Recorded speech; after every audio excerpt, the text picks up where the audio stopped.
Sikhism. What type of religion is Sikhism? Sikhism is tied strongly to the ethnic group of Punjabi Indians. However, according to StudySmarter.us, it is considered to be a universalizing religion. While not one of the major universalizing religions such as Christianity or Islam, it is still shared by many and adamant in accepting all religions or ethnicities into the realm of Sikhism and qualifies itself for this title. Sikhism is only expected to continue growing and spreading, and there's a map of the Gurdwaras globally showing how Sikhs have staked a claim in near every continent. Holy books. The Sikh religion has a holy book that was named after their 10th guru, Guru Granth Sahib. He stated that there would be no other living gurus after him. In times of need, they go to this book for guidance. That's the reason they call their book a guru, because the word means wise person. The book is a collection of lessons from all the 10 gurus, and it is seen as the living word of God. It is kept on a high platform at their place of worship called Gurdwara, and when they go there, they must take their shoes off. Gurdwara stands for Gateway to Guru. And here's images of the Guru Granth Sahib or their holy scriptures. Holy places. The 5 significant Gurdwaras in India are known as Takhts, or seats of authority. The Harmandir Sahib, the Golden Temple, is the highest temple located in Punjab and created by Guru Hargobind. The building is situated in the middle of a pool of holy water, which is said to have healing powers. The building has entrances on all 4 of its sides to symbolize that the temple is open to all, regardless of sex, religion, ethnicity, etc. While pilgrimage is not required, many Sikhs will still choose to visit the temple. Clothing. Sikhism has ceremonial dresses and attire. In the Sikh code of conduct, all men are required to wear turbans, and all females are required to wear bana. Banas are headscarves used to cover hair. Food. Many Sikhs make the personal decision to be vegetarian. However, not to eat meat is a choice, not a rule. All food served in the Gurdwara is vegetarian, so that everyone can eat it no matter what. By eating a more simplistic food, they believe that it will allow them to achieve greater spirituality. Sikhism and its originality. Sikhism is an ethnic religion originating from India, specifically in the East Punjab region. Sikhism originated from when Guru Nanak began teaching a faith in the 1500s that derived somewhat from Hinduism. Over the next centuries, Sikhism developed as 9 more gurus joined the teachings. Starting from the second half of the 19th century, when British colonized Punjab, the Sikhs could practice their religion freely. The British preferred the Sikhs in administrative service, mainly in the army, which led to the migration of Sikhs to different parts of the country. In the following years, Sikhs continued to spread their religion primarily through migration to the United States, Canada, Australia, and continued migration to the United Kingdom. And Gurdwaras have risen up in these areas, and the children of these migrants have taken on the Sikh religion for themselves. And here we can see a picture of Sikh soldiers in the World War I British Army and Guru Nanak, one of the 10 Sikh gurus. Rituals and practices. A ritual the followers of Sikhism follow is bowing their foreheads to the floor before the sacred scripture, the Holy Book. They worship by singing hymns from the scriptures and end every service with artis, which is a set prayer that is divided into 3 parts. During the marriage ritual, Nand Karaj, the couple circles the Guru Granth Sahib while reciting scriptures. When a child is first brought to Gurdwara, they initiate him into the church through a naming ceremony, then by saying words from the Guru Granth Sahib over them and putting honey in the child's mouth. A Sikh is initiated into the faith through the Amrit ceremony. After the hymns and prayers are recited, each of the initiates drinks from the same cup of Amrit and recites the Mool mantra, or the foundations of Sikhism. Gods and key individuals. Sikhs believe in one holy man named Granthi and one ubiquitous formless God. They call their God Waheguru. The God is believed to be omnipresent, surrounding people at all times and in all things. To add, Sikhs believe and look up to the 10 gurus: Guru Nanak, Guru Angad, Guru Amar Das, Guru Ramdas, Guru Arjan, Guru Hargobind, Guru Har Rai, Guru Hari Krishan, Guru Teg Bahadur, and Guru Gobind Singh.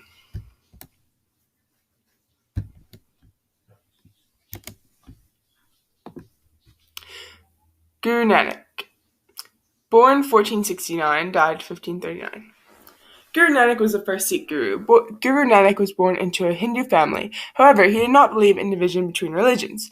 Guru Nanak strived to teach the oneness of the Creator and equality. He also believed in the experience of divine. Every person contains divine, so there is no difference between people based on religion, gender, or nationality. Researchers believe he achieved his enlightenment around the age of 30. He disappeared into a river where he spent 3 days meditating. When he emerged, he contained a vision that confirmed the association between divinity and humans. He contains his experience in a song known as Jabi Sahib. Jabi Sahib became a spiritual tradition sung by Sikhs today. Guru Angad. The second Guru, Guru Angad, was born in Sarai Mata, India, where he married and had 4 children. Guru Angad had visions, and to capture the experiences of his visions, he wrote down songs. To make these songs more universally available to the community, Guru Angad published the Gurmukhi, which breaks down pronunciation of songs so that they may be sang regardless of native language. With his wife, Angad also worked to break down caste systems through the shared meal of langar, in which all people, regardless of caste, sit and eat together, a far contrast from the caste divided in India. Guru Amar Das. Guru Amar Das was the third Sikh guru. Unlike most gurus, Guru Amar Das was an old man when he became a guru. His mystical experiences were shared through the song of Anand Sahib. This translates to the Song of Bliss. He was the founder of Langar, which is partaking in community meals. He also taught humility, dedication, equality, service, and respect to women. Guru Ram Das. Like other gurus, Ram Das had visions and wrote songs about them. One of the songs he wrote was the Lavan, the Sikh wedding ceremony, which he composed on his wedding day. Guru Ram Das founded the city of Amritsar and began excavation on the Harmandir Sahib. He encouraged Sikhs to start businesses and establish Amritsar as a Sikh religious center. Guru Arjan. Guru Arjan was the 5th Sikh guru. He was the youngest son of the Guru Ram Das. He was born in 1563 in Goindwal, India, and died in 1606 at Lahore, Pakistan. He completed his dad's work by completing the Great Harmandir Sahib. He also took on the job of creating the Adi Granth. Guru Arjan created a group of sacred songs, including songs from the past gurus.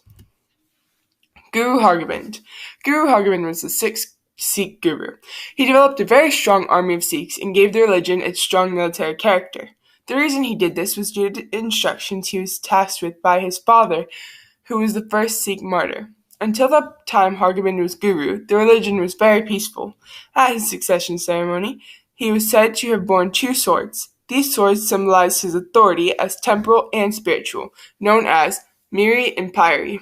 He was born in 1595, Wadali, India, and died in 1644 at age 49 in Kiratpur, near the Himalayas.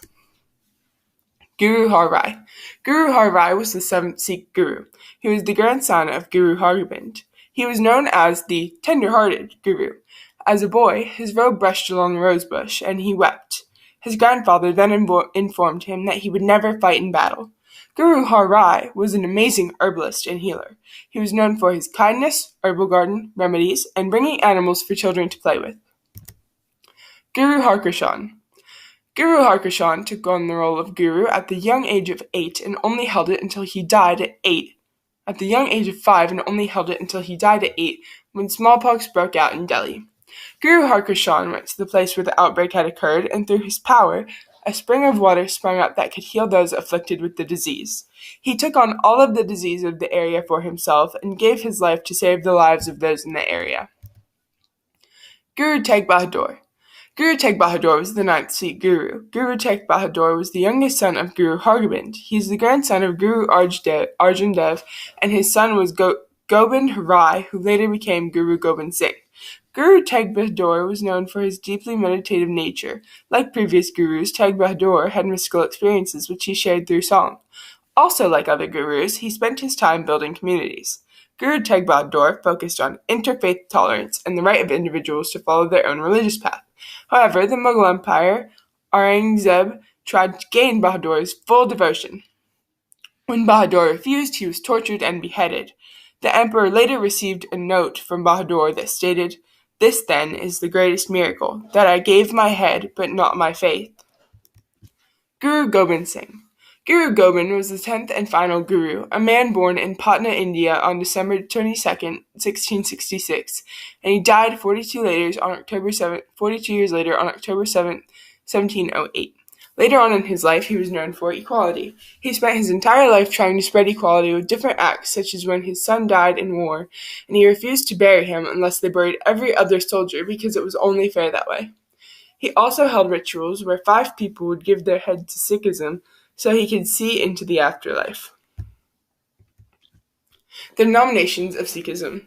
Sikhism is made up of 3 major denominations. These sects, in the order of importance, are Khalsa, a community that considers Sikhism as its faith, as well as a special group of initiated Sikhs.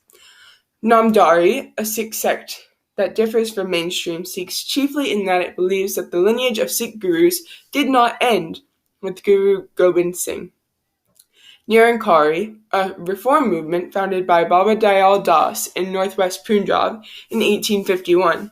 He sought to restore the practices and beliefs of Sikhs back to what he believed were prevalent when Guru Nanak was alive. Burials. The Sikhs prefer cremation over burial. Usually after the fact, they dispose of the cremated remains by placing the ashes in the river. They do this because they believe that the human body is just a shell. Before they take the body to be cremated, they take it to a place of worship, and nobody is allowed to cry or express any emotion. The youngest son or closest relative will begin the cremation process, and hymns and prayers will be sung and recited. Leaders. The leaders of the Sikh religion are not ordained, but they have people who are appointed to lead prayer called Gyani and a person specified to lead worship called a Granthi. Besides a Granthi, any baptized member of the community, male or female, may lead services. A Raegi is a person who knows and leads the sacred prayer melodies. Each of the Gurdwaras are governed by a board of directors who handle the finances and operations of the temple. Culture in Punjab. Sikhism is most predominant in the state of Punjab, India. Punjab strives to create a community of equality for all races, sects, and religion. Punjabi is also derived from Hinduism. Punjab celebrates festivals such as Vaisakhi and Gurpurab. Females in Punjab also wear headscarves because of the code of conduct set forth in the rules of Sikhism. The 5 Ks. There are 5 physical symbols of faith worn by Sikhs. Kesh, uncut hair; Kara, a steel bracelet; Kanga, a wooden comb; Kacha, cotton underwear; Kirpan, a steel sword. Kesh, the uncut hair, is regarded as a symbol of holiness and strength. One's hair is God's creation, and keeping it uncut is a representation that you accept God's gift as He intended it. It symbolizes a simple life and denial of pride in one's appearance. Kanga, a wooden comb, symbolizes clean body and mind, and it also symbolizes the importance of looking after the body that God created. Kara, the steel bracelet, is a symbol of restraint and gentility, a symbol that a Sikh is linked to the Guru, and a symbol of God having no beginning or end. Kacha, the cotton underwear, is a special pair of underwear that must not come below the knee. It was useful in the 18th and 19th century, being very suitable for warfare, and it is a symbol of chastity. Kirpan, the steel sword, has no fixed style, and can be a few inches to 3 feet long. It is kept in a sheath under or over clothing, and symbolizes spirituality, defense of good, defense of weak, and struggle against injustice. The basic tenets. The Sikh way of life is guided through Nam Japna, remember God's name with every breath; Kirat Karni, work and learn by the sweat of the brow; live a family way of life and practice truthfulness and honesty in all dealings. Van Ke Chakna, to share and live as an inspiration and support to the whole community. Control of Kam, desire; Krodh, anger; Lobh, greed; Moh, attachment; and Hankar, pride. Reincarnation. Sikhs believe in the cycle of life, death, and rebirth. The purpose of one's life is to grow close to Waheguru, and the only way to break the cycle is by embodying the knowledge and spirit of Waheguru. This is called liberation. These are our sources.